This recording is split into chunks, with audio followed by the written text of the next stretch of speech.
मधुराधिपते रखिलं मधुरं मधुराधिपते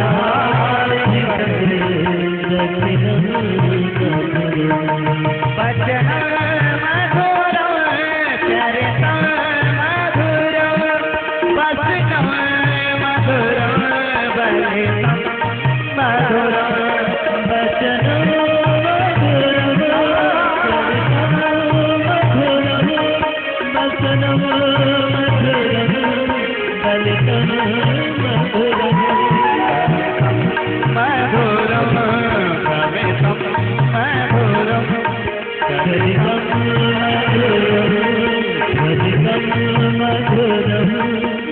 मधुराधिपते रखिलं मधुरं मधुराधिपते रखिलं मधुरं मधुराधिपते रखिलं मधुरं मधुराधिपते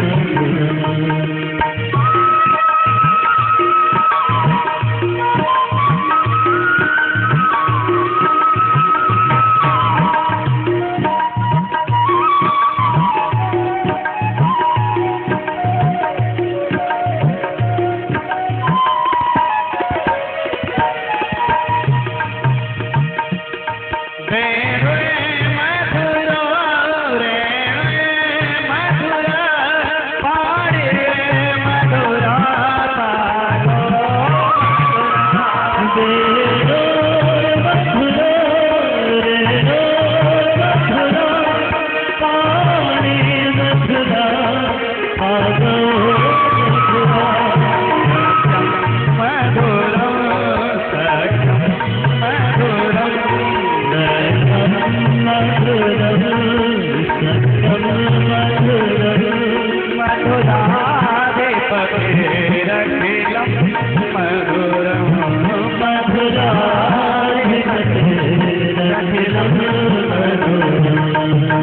मधुरम्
ठाकुर जी कैसे गावे?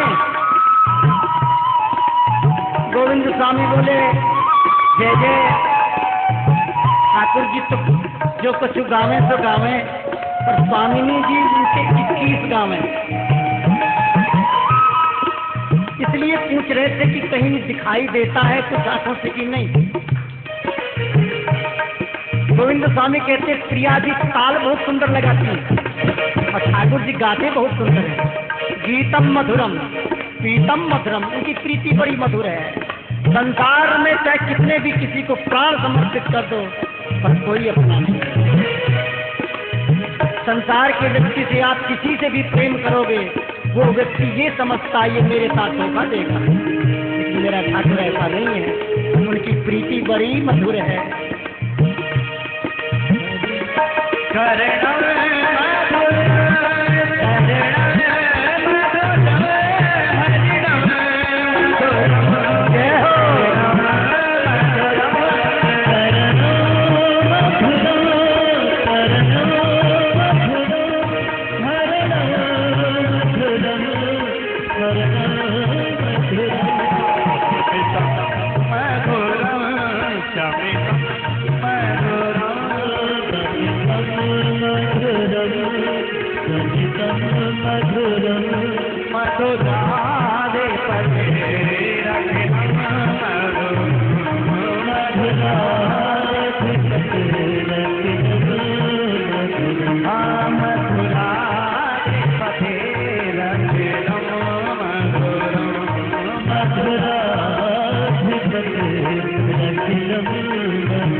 वृंदावन की बीजी कैसी, बीजी मधुरा, बीजी तात्पर्य रास्ता।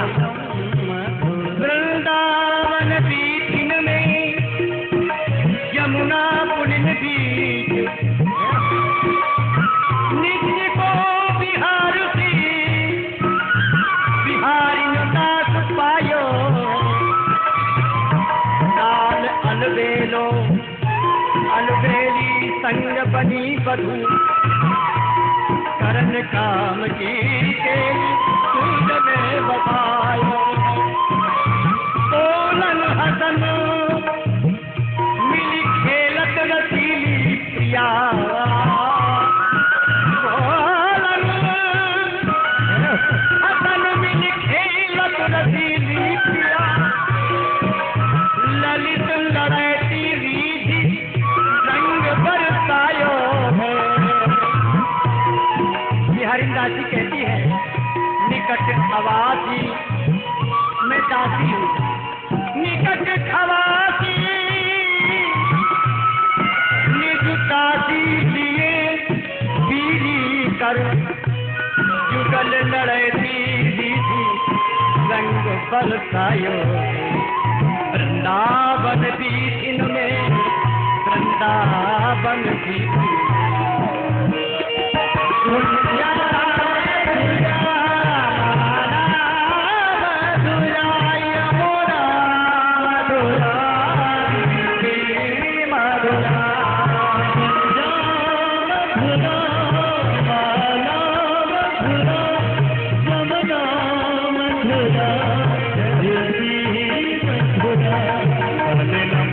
मधुरम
रसम मधुरम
गोविंद गोपाल राधे माधवा राधे कृष्ण गोविंद गोपाल राधे माधवा गोविंद राधे माधवा गोपाल राधे माधवा गोविंद राधे माधवा गोपाल राधे माधवा गोविंद राधे माधवा गोपाल राधे माधवा गोविंद राधे माधवा गोपाल राधे माधवा गोविंद राधे माधवा गोपाल राधे माधवा गोविंद राधे माधवा गोपाल राधे माधवा गोविंद राधे माधवा गोपाल राधे गोविंद राधे माधवा गोपाल राधे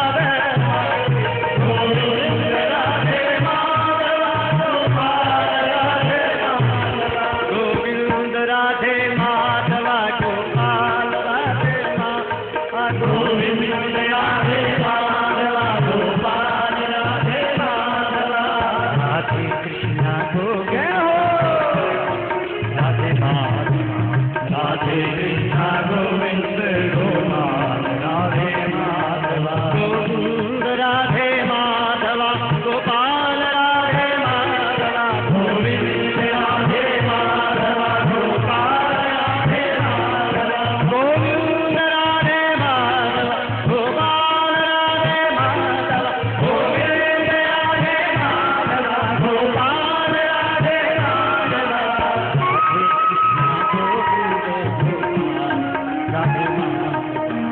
राधे कृष्ण गोविंद गोपाल राधे माधवा गोपाल राधे माधवा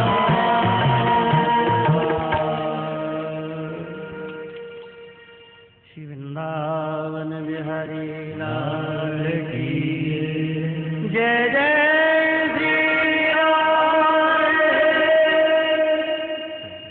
श्याम द्वारित द्युनद्या ऋषभकुरूणाम्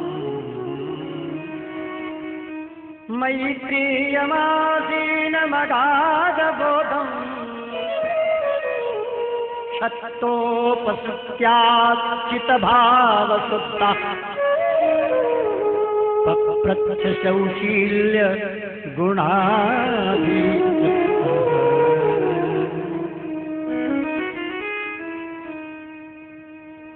प्रातःकालीन बेला में आज आप श्रवण कर रहे हैं विदुर मैत्री संवाद। बड़ा ही मधुर संवाद है। कल सायंकालीन बेला में आप लोग श्रवण कर रहे थे। परम भागवत विदुर जी महाराज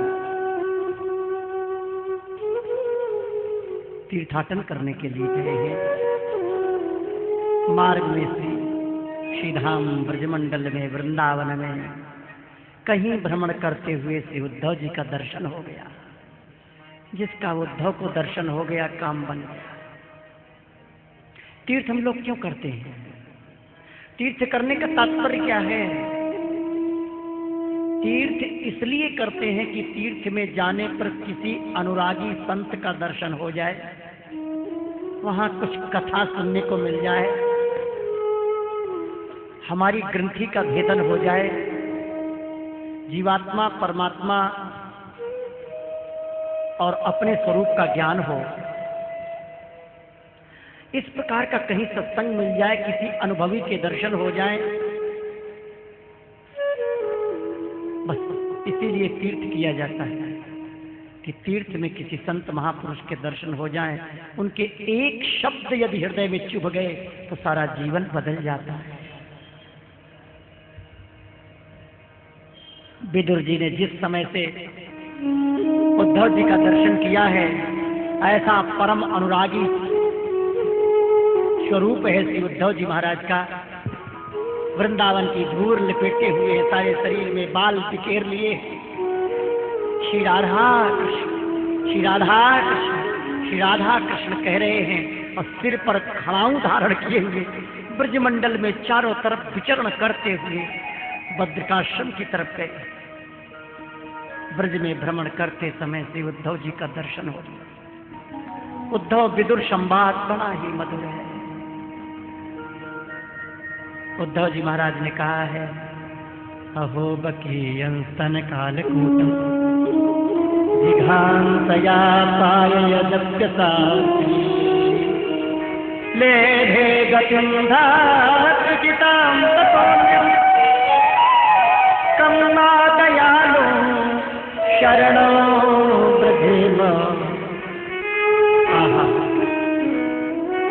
विदुर जी मैं तो ये समझता हूं सबसे बड़े अभागी तो यदुवंशी रहे।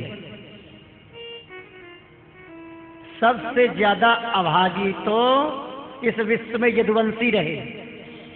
क्यों?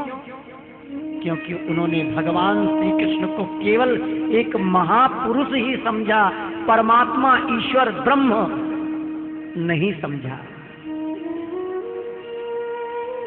तारागणों के बीच में चंद्रमा को तारागण लोग साधारण ही समझते हैं। वही चंद्रमा जब जल में प्रतिबिंब पड़ता है तो मछलियां अपना खिलौना समझती हैं। चंद्रमा का प्रभाव नहीं। यदुवंशी अपने परिवारी गण ही समझते थे भगवान को। भगवान ईश्वर परमात्मा ब्रह्म न समझा। बस इसलिए मैं कहता हूं कि वो सबसे अभागी थे। वो कितने परम कृपालु दयालु थे कि उनके पास पूतना मारने के लिए उनको आई, लेकिन उस मारने वाले को भी मां की गति प्रदान की। जिस समय पूतना गौलोक धाम में मां का स्वरूप धारण करके गई है, दरबारियों ने डंडा कर दिया, आगे मैं तुमको भीतर नहीं जाने दूंगा। पूतना विमान पर बैठे हुए मां का स्वरूप है। दरबारियों क्यों नहीं प्रवेश करने दोगे, बताओ ना। तुमने मेरे प्राण प्यारे कन्हैया को जहर पिलाया है, मैं अंदर नहीं जाने दूंगा गौलोक धाम में। पूतना कहती है आह, ठीक है प्रहरी, लेकिन मेरी बात तो सुनोगे ना? हाँ हाँ बताओ।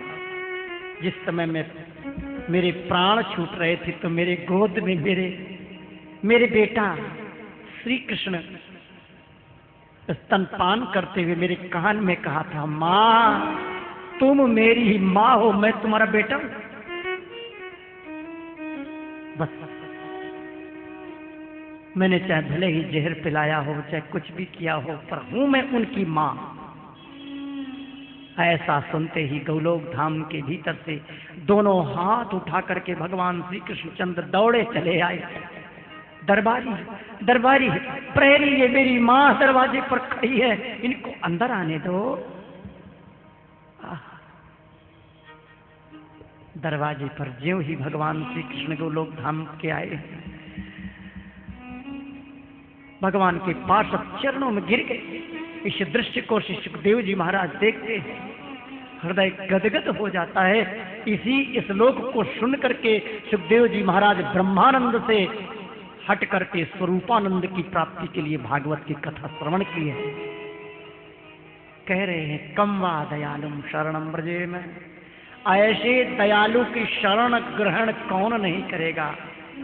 और जो ऐसे दयालु की शरण ग्रहण नहीं करता वह तो वास्तव में आत्महत्यारा ही है। भगवान श्री कृष्ण की सारांश में लीला वर्णन की है, ये आप लोग कल श्रवण कर रहे थे। तत्पश्चात विदुर जी ने देखा कि इनकी आंखों में आंसू ही आंसू बह रहे, कथा कह ही नहीं पाए। जहां श्री कृष्ण नाम लिया आंखों से अश्रु झरझर झरझर बहने लगते हैं, वाणी अवरुद्ध हो जाती है। वाग गदगदा द्वदेयस चित्तम, प्रेम लक्षणा भक्ति दसधा भक्ति के लक्षण प्रकट हो गए हैं। अब जिसके दसधा भक्ति की कृपा हो गई वो तो संसार के लिए पागल है।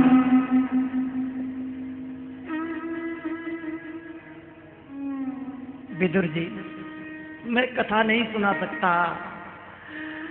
धाम जाते समय भगवान श्री कृष्णचंद्र ने कहा था मैत्रेय जी से, मेरे विदुर को भैया मैत्रेय कथा सुना देना महात्मा जी, इसलिए आपको सत्संग श्रवण कराएंगे। श्री मैत्रेय जी आप बद्रिकाश्रम क्षेत्र की तरफ चले जाएं। इसी कारण से आज विदुर जी मैत्रेय जी के पास चरण प्रांत में बैठे हैं। द्वारित दिनद्या ऋषभ कुरूणाम मैत्रेय मासीन मगाध बोधम। परम ज्ञानी मैत्रेय मुनि हरिद्वार क्षेत्र में विराजमान थे। भगवत भक्ति से शुद्ध हुए हृदय वाले विदुर जी उनके पास जा पहुंचे और उनके साधु स्वभाव से आप्यायित होकर उन्होंने पूछा। विदुर जी कहते हैं, महाराज एक बात बताओ, सुखाय कर्माणि करोति लोको न तैः सुखम वान्यदुपारमं वा विन्देत भूयस्ततयेव दुःखं यदत्र युक्तं भगवान् वदेन्ना। विदुर जी ने कहा, भगवान संसार में सब लोग सुख के लिए कर्म करते हैं, परंतु उनसे न तो उन्हें सुख मिलता है और न उनका दुख ही दूर होता है, बल्कि उससे भी उनके दुख की वृद्धि होती है। अतः इस विषय में क्या करना उचित है, क्या करना नहीं उचित है, ये आप मुझे कृपा करके बतलाइए। जो लोग दुर्भाग्यवश भगवान श्री कृष्ण से विमुख, अधर्म परायण और अत्यंत दुखी हैं, उन पर कृपा करने के लिए ही आप जैसे भाग्यशाली भगवत भक्त संसार में विचरा करते हैं। बड़ा सुंदर प्रश्न किया। सब जीव सुख के लिए कर्म करते हैं, उनको परिणाम दुख मिलता है।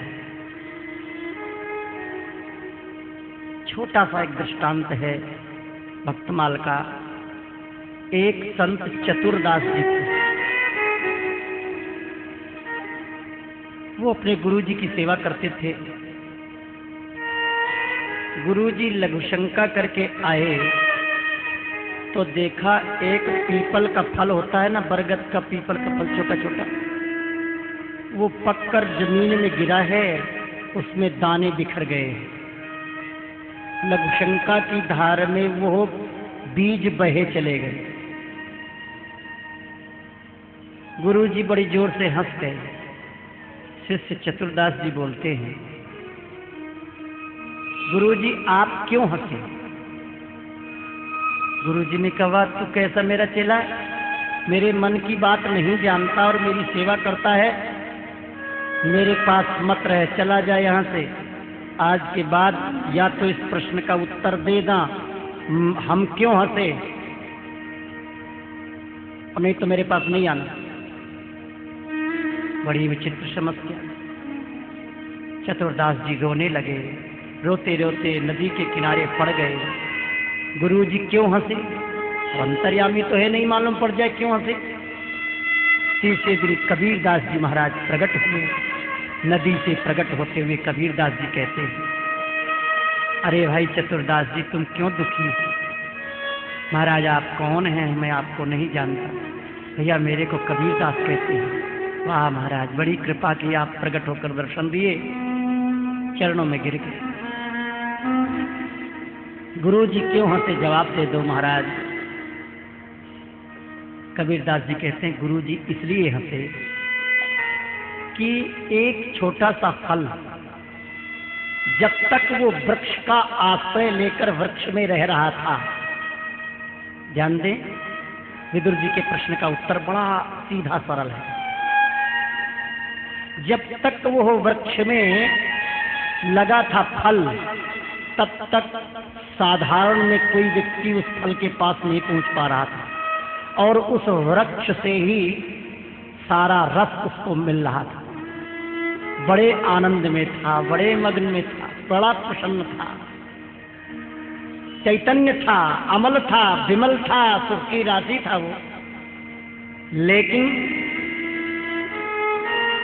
उसके मन में अभिमान आया तो वो फल वृक्ष का आश्रय छोड़कर जमीन में गिर पड़ा, और पृथ्वी का कुसंग प्राप्त होते ही, वृक्ष का आश्रय छोड़ते ही, और उस फल की क्या दुर्दशा, बिखर गया, उसका स्वरूप विकृत हो गया, और साधारण सी लघुशंका की धार में वो बीज बहा जा रहा है।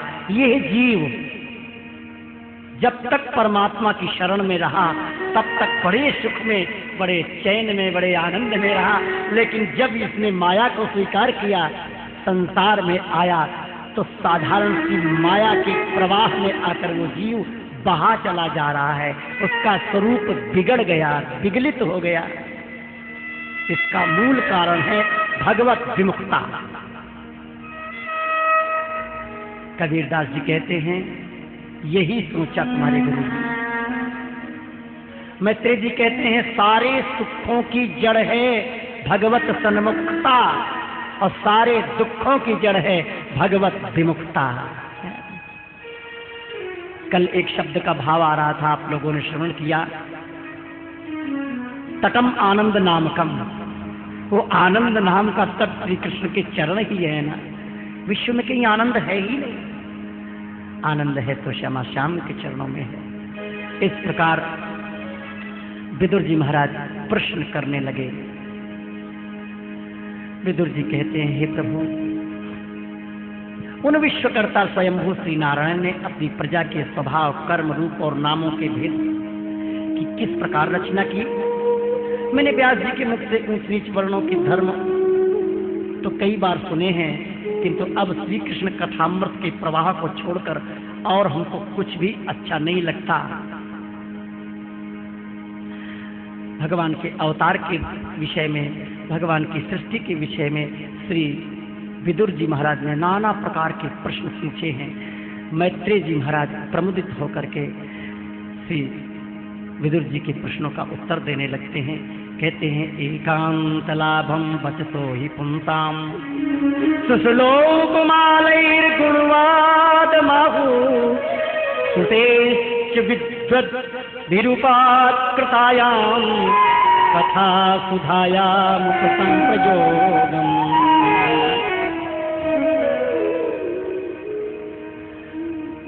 महापुरुषों की का मत है कि पुण्य श्लोक शिरोमणि श्री हरि के गुणों का गान करना ही मनुष्यों की वाणी का तथा विद्वानों के मुख से भगवत कथा अमृतपान करना ही उनके कानों का सबसे बड़ा लाभ है।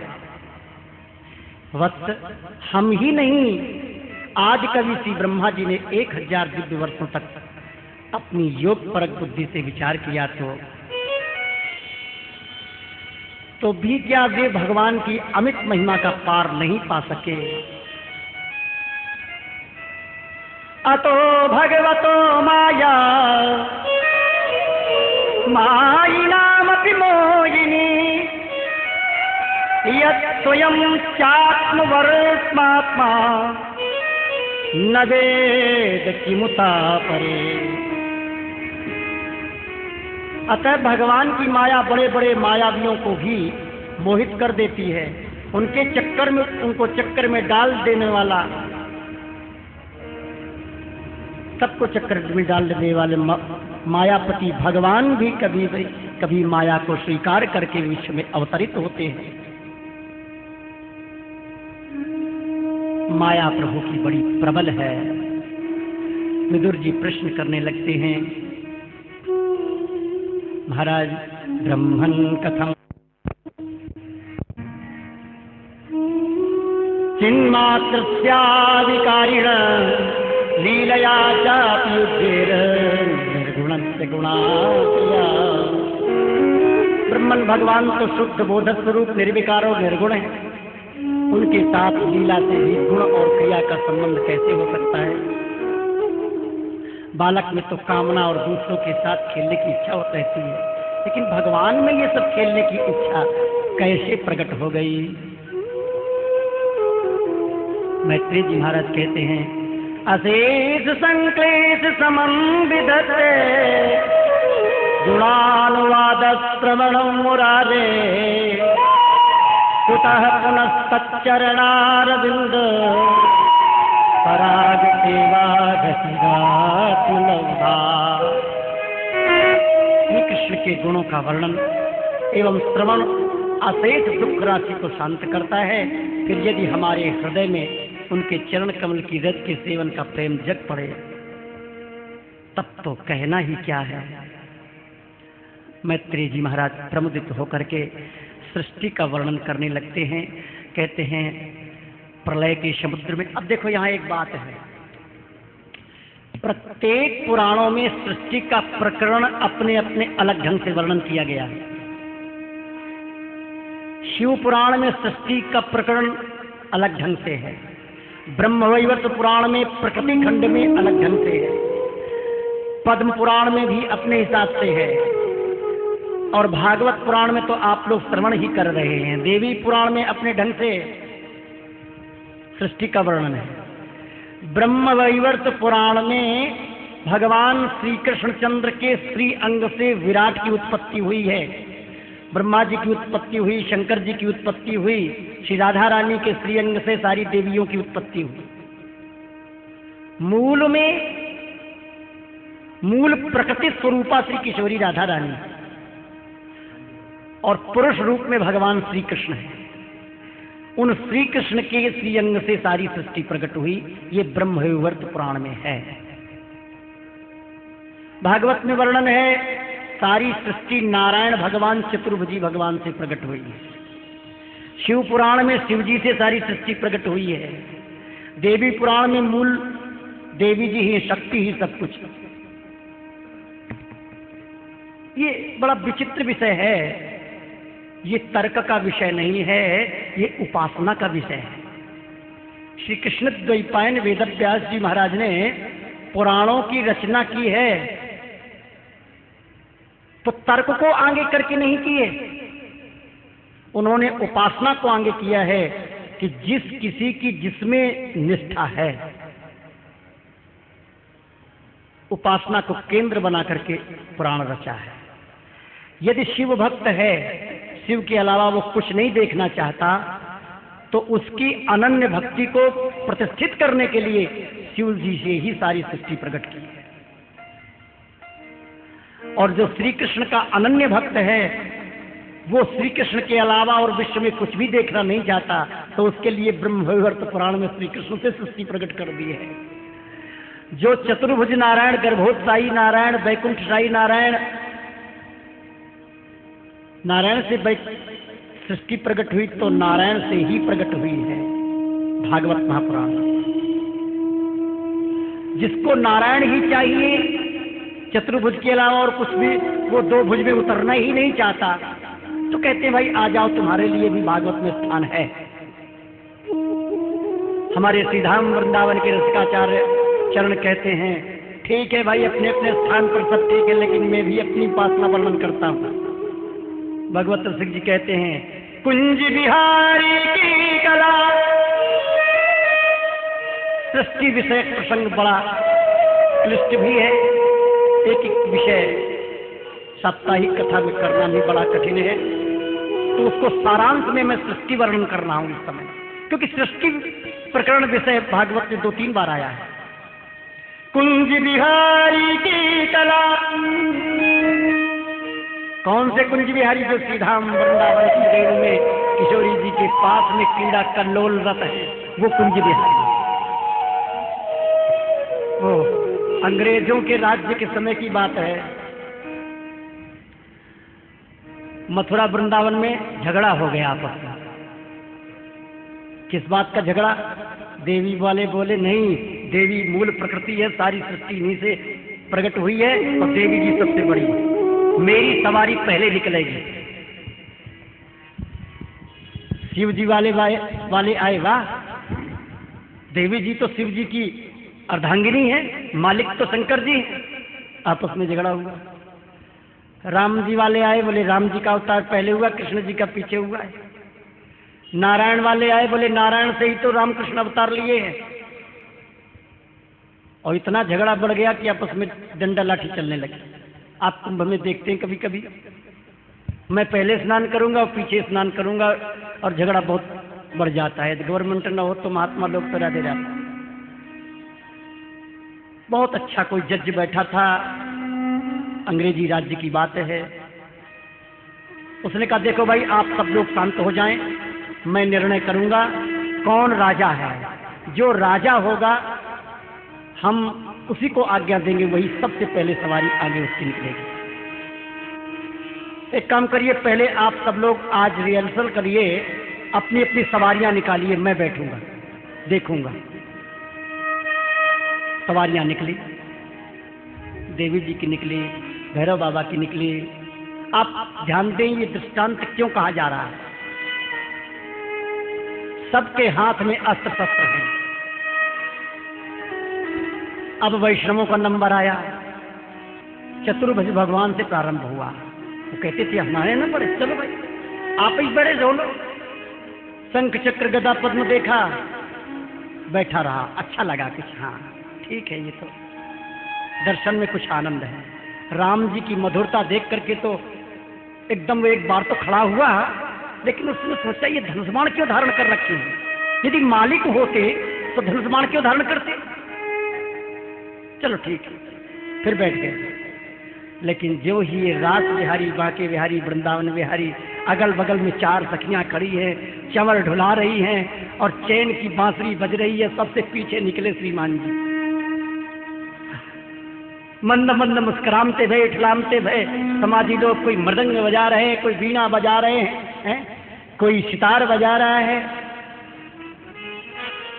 कोई सारंगी बजा रहा है, वाद्य यंत्रों के द्वारा महाराज उनको प्रमुदित कर रहे हैं, प्रफुल्लित कर रहे हैं। बस अब उससे रहा नहीं गया जज से, वो कुछ जानता तो था नहीं, विदेशी था ना।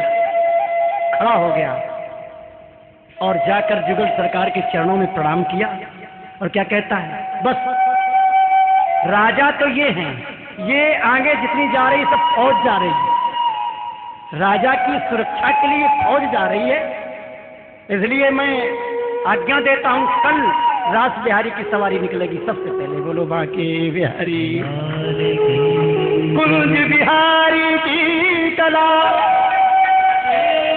प्रथम पुरुष अवतार, जात अंत माया भई, मीठा ताको सकल पसार, ताको सकल पसार, महत्तम पूजो जाते, अहंकार उत्पत्ति भई, श्रुति कहे जुटाते, अहंकार त्रय रूप भयो, शिव विधि असुरादि। ज्यादा अर्थ स्पष्ट नहीं करेंगे, लोगों को संदेह हो सकता है, इसलिए भगवत सबको तत्व बीज थी कुंज बिहारी, बीज थी नित्य विहार, सबका तत्व एक नित्य विहारी। आगे आप सुधीजन हैं। भागवत में जो सृष्टि वर्णन कर रहे हैं, मैं थोड़ा सा 5 मिनट चिंतन करता हूं। प्रलय के समुद्र में भगवान नारायण शेष पर विराजमान हैं। योग माया का आश्रय लेकर के मस्ती में आनंद में विराज रहे हैं। स एकाकी न रमते, वो अकेले रमण नहीं करता।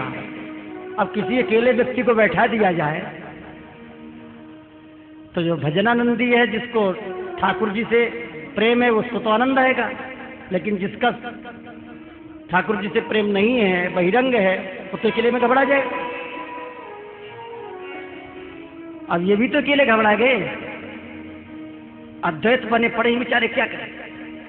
शेष जी के ऊपर अकेले है ना, स एकाकी न रमते, सूत्र है ये वेदों का। तो दूसरी बात इच्छा हुई, बोले सद्वितीय में इच्छा, उनके मन में इच्छा जागृत हुई, अरे कोई दूसरा अगल बगल में हो तो थोड़ा हंस खेल लिया जाए, बोल लिया जाए, बात कर लिया जाए। तो पति च पत्नी च भगवत, उनके स्त्री अंग से किशोरी जी प्रकट हो गई, प्राण स्वरूप अपने प्राणों को वामांग में प्रकट कर लिया। बोलिए शिकाधारानी, श्री लक्ष्मी जी प्रकट हो गई, अच्छी जोड़ी बन गई। इसके बाद प्रकृति, महत्त्व आदि आदि प्रकट हुए। सृष्टि कुछ सीमा तक पहुंची तो मन में आया, अब बहुत मैंने सृष्टि कर ली, किसी दूसरे नौकर को, सेवक को अपनी सेवा समर्पित कर दे, अच्छा होगा। तो नाभि में से कमल प्रकट कर लिया। कमल समुद्र के ऊपर महाराज आकाश मार्ग में स्थित हो गया, और कमल में ब्रह्मा जी प्रकट हो गए। ब्रह्मा जी इधर देखने लगे, मैं कौन हूँ। पहले अपनी तरफ झांका, मैं कौन हूँ, एक स्वरूप ही है, मैं कहाँ से आया हूँ, क्या करना है, कहाँ जाना है, मेरा मालिक कौन है। 4 प्रश्न उनके चित्त में बैठे, बस 4 मुख प्रकट हो गए। भागवत की बात कह रहे हैं। अन्य पुराणों में लिखा है, कल्प भेद से वो भी सत्य है, कल्प भेद के चरित सुहाए। ब्रह्मवेद पुराण में स्पष्ट वर्णन किया है। नर नारायण संवाद में प्रसंग आया है, नारायण नर नारायण नारद जी को उपदेश दे रहे हैं। देखो ये नारद जी, तुम रुक्मिणी के विवाह में गए थे, उपबरहण नाम के गंधर्व थे, और रुक्मिणी और कृष्ण के विवाह में तुमने नृत्य किया था।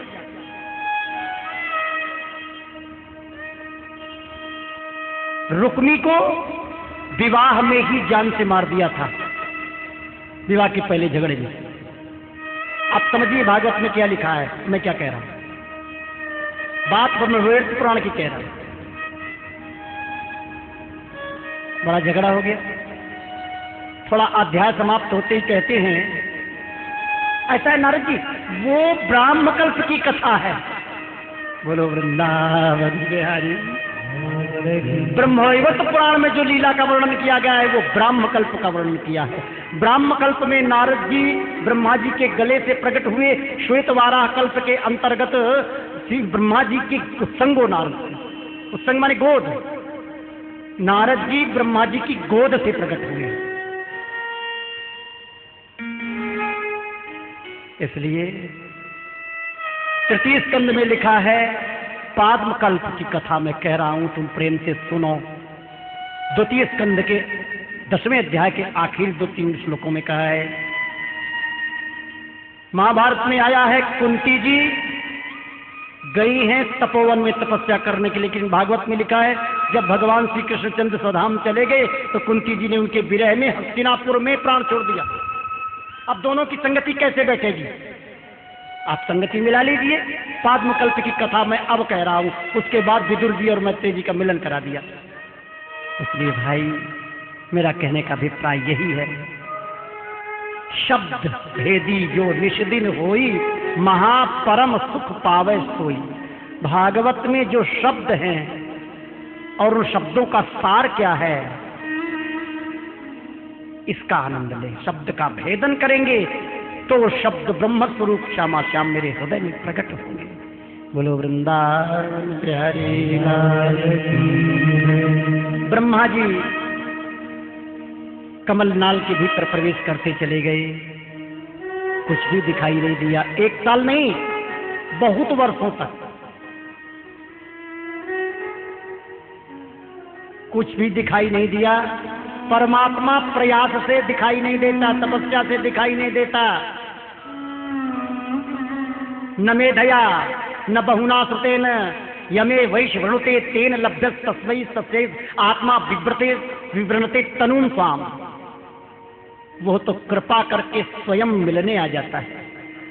विठलनाथ जी महाराज के पास अकबर ने चित्र वो भेजा, पत्र लिख करके, खुदा कैसे मिलता है। ब्रह्मा जी ने बहुत खोज की पर कमलनाल में दर्शन तो नहीं हुआ ना। विठलनाथ जी ने पत्र में लिखकर भेज दिया कि नंद महोत्सव के दिन आप गोकुल में आ जाएं, गुप्त रूप से वेश बदल के हम आपसे कमरे में दोपहर में एकांत में मिलेंगे। बस किसी को मालूम नहीं पड़े कि अकबर आया है। जिज्ञासु की दृष्टि से अकबर गया और नंद महोत्सव संपन्न होने के पश्चात दोपहर में अपने विश्राम स्थल पर विठलनाथ जी महाराज ने चुपचाप बुलाया। सांकेतिक भाषा। अकबर सादे वेश में आया था, जैसे श्री स्वामी हरदास जी महाराज के पास नौकर बन के आया था तानसेन, ऐसे विठलनाथ जी के पास बिल्कुल साधारण एक ग्रामीण बन के आया। सबको अलग हटा दिया, अकेले विठलनाथ जी, और विठलनाथ जी बीरबल के गुरु जी थे। जाकर के वहां विठलनाथ जी कहते हैं, जिस प्रकार से तुम हमसे मिलने स्वयं आए हो, इसी प्रकार से परमात्मा भक्त के पास स्वयं मिलने आता है। जाओ, हो गया जवाब। अकबर को संतोष नहीं हुआ, ये तो कोई प्रश्न का जवाब नहीं हुआ। चोरी चोरी से यहां आए लेकिन संतोष नहीं प्राप्त हुआ। महापुरुष कह रहे जाओ तो जाना ही ठीक है, अटकना ठीक नहीं।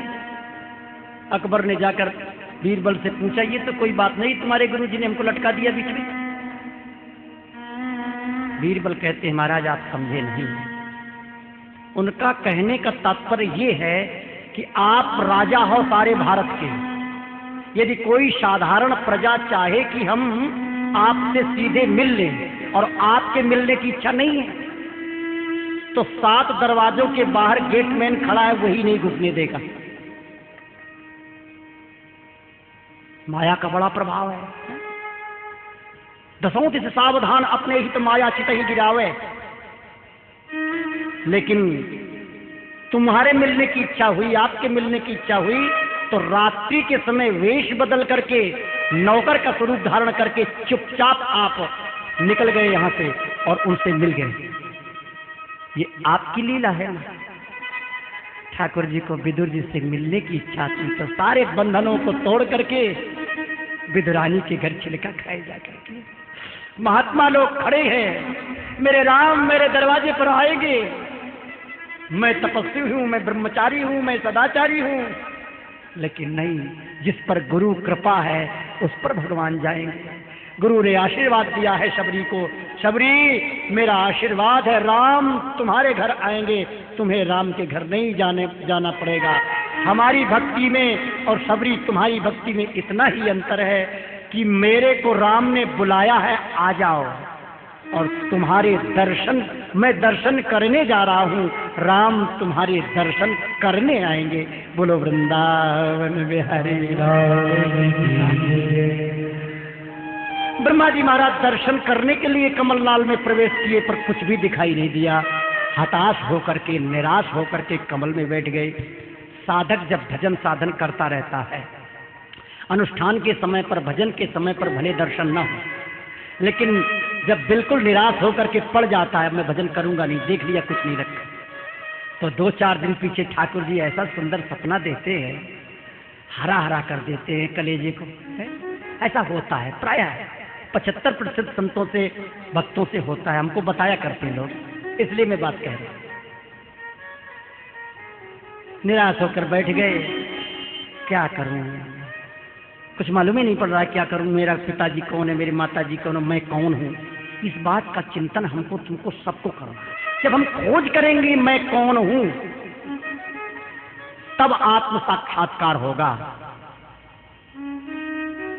आकाशवाणी हुई, तप करो बेटा नारद, मैंने तपस्या प्रारंभ कर दी। 2 स्कंद में ये कथा है, वही कथा सृष्टि विषयक प्रसंग मैत्रेय जी महाराज विदुर जी को श्रवण करा रहे हैं। बेटा विदुर, ब्रह्मा जी ने तपस्या प्रारंभ की, भगवान ने दर्शन दिया, दर्शन देकर हाथ मिला करके सृष्टि की आज्ञा की, 4 श्लोक की भागवत श्रवण कराई।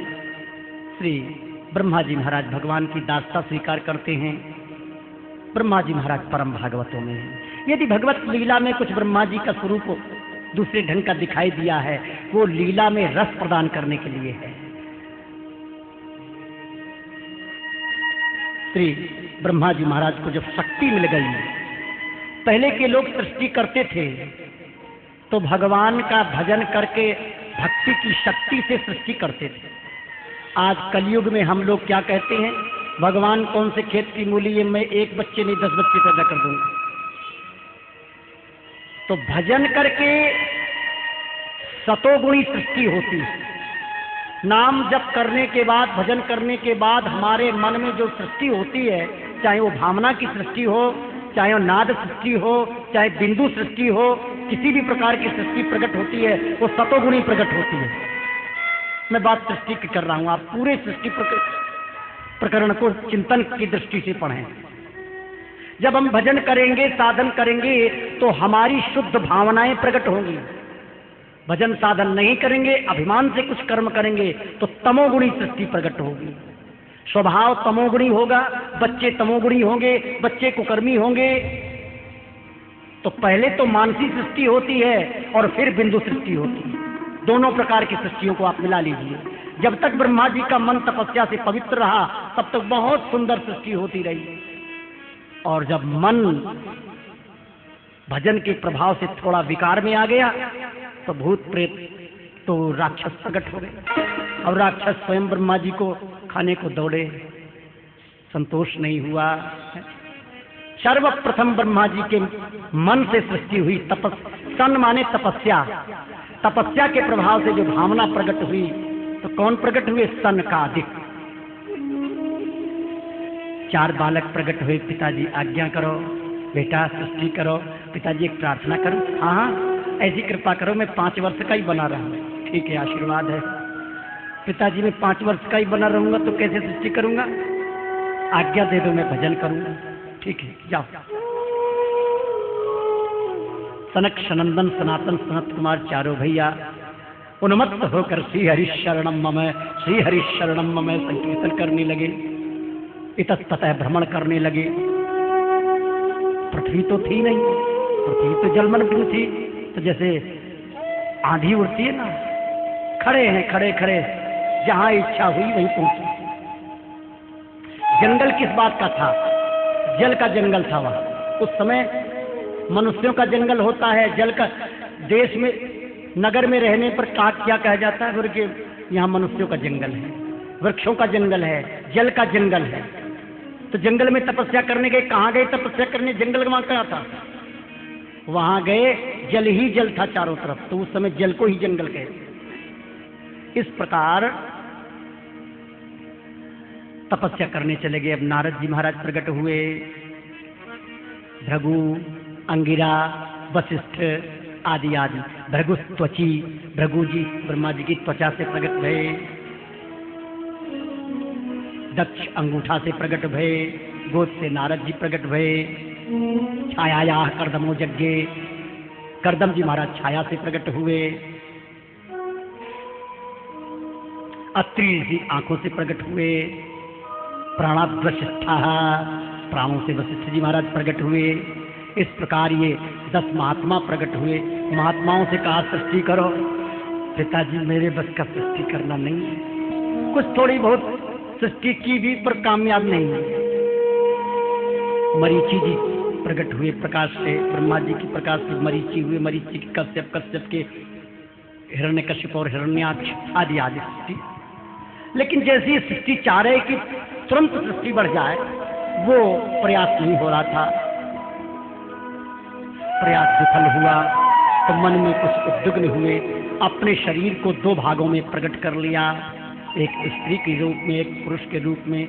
पुरुष रूप में स्वयंभू, स्वयं प्रकट हुए, इसलिए स्वयंभू। मनु उनका नाम हुआ। शत्रुपा वामांग से थी, उनका नाम शत्रुपा रख दिया। एक नया शरीर और प्रकट कर लिया, जो ब्रह्मा रूप में प्रतिष्ठित हो गए। पहले वाला स्वरूप 2 रूप में हो गया, फिर अपना। अब देखो, आप लोगों को सुनने में कुछ थोड़ा उल्टा सीधा लगता होगा, लेकिन भक्तमाल आप पढ़ें। भक्तमाल में पीपा जी के चरित्र में वर्णन आया है। पीपा जी महाराज राजस्थान की तरफ विराजते थे, तो 5 गांवों से पीपा जी को संकीर्तन के लिए निमंत्रण आया एकादशी को, और 5 गांवों में पीपा जी महाराज गए 5 स्वरूप धारण करके। ये कोई हजारों वर्ष पुरानी बात नहीं है, ये आज से 700 वर्ष पहले रामानंदाचार्य जी महाराज के शिष्य श्री पीपा जी थे। बात उनकी। रात्रि भर संकीर्तन हुआ। सवेरे 4 बजे सीताराम सीताराम कहते और लुढ़क गए, शरीर छूट गया था। 5 गांवों के ब्राह्मणों ने ये नहीं सोचा कि चलो माता जी को खबर कर दें, सीता सहचरी जी हैं इनकी गृहिणी। शरीर को जला दिया। 5 गांव के एक एक पंडित जी आए और सीता सहचरी जी, पीपा जी की जो गृहिणी थी, माता जी वो आपके प्रभु तो पधार गए, मैं उनको जला करके आ गया। 5 पंडित कहते हैं। माता जी कहते हैं, अरे पंडित जी आप कैसे कह रहे हो, घबरा क्यों रहे हो? वो तो मेरे महाराज भीतर भजन कर रहे हैं, वो गए ही नहीं किसी कीर्तन। माता जी क्यों हंसी उड़ा रही हो मेरी? मेरे को बहुत दुख है, हमारी बुद्धि मारी गई सबकी, मैं आपके पास नहीं आ पाया, मैं सूचना देती। अरे भाई भीतर भजन कर रहे हैं, चलो देखो ना। माता जी आप ही बुलाओ, मैं नहीं बुला सकता। महाराज देखो तो सही, ये पंडित आए हैं ब्राह्मण लोग, मैं सृष्टि का समाधान कर रहा हूं दृष्टांत के द्वारा, आप समझना। जय श्री राम करते हुए माला झूली दिए, कुटिया के भीतर से बाहर आ गए। 5 पंडित चरणों में गिर गए। महाराज आपकी जय जयकार हो, आपकी लीला आप जाने। जब महात्मा लोग 5 स्वरूप धारण कर लेते हैं और ब्रह्मा जी 2-4 धारण कर लें तो कौन सी बड़ी बात है। ब्रह्मा जी महाराज फिर अपने स्वरूप में स्थित हो गए। इस प्रकार स्वयंभू मनु और शत्रुपा हाथ जोड़कर खड़े हो गए। पिताजी आज्ञा, बेटा सृष्टि करो। महाराज सृष्टि कैसे करें, यहाँ तो पृथ्वी है ही नहीं, सृष्टि तो पृथ्वी पर की जाएगी। ब्रह्मा जी ने कहा मेरा बेटा कहता तो ठीक है, अब क्या करूं। आंख बंद करके प्रभु का ध्यान करने लगे तो नासिका मार्ग से नीले रंग का वराह प्रकट हुआ। अब आप ध्यान दें, वर्तमान समय में कौन सा कल्प चल रहा है? श्वेत वाराह, सफेद रंग के वाराह जी प्रकट हुए, और यहां कह रहे हैं नीले रंग के वराह प्रकट हुए। दोनों बातें सत्य हैं। अंगूठे के बराबर वो वराह प्रकट हुए और समुद्र में, क्योंकि यहाँ पृथ्वी थी नहीं, समुद्र में कूद गए। 3 बार कूदे तो हाथी सरी की आकृति को हो गई। जो पहले महात्मा प्रकट हुए थे ना, वो सारे महात्मा आ गए, वाराह भगवान की स्तुति करने लगे। बोलो वाराह भगवान की।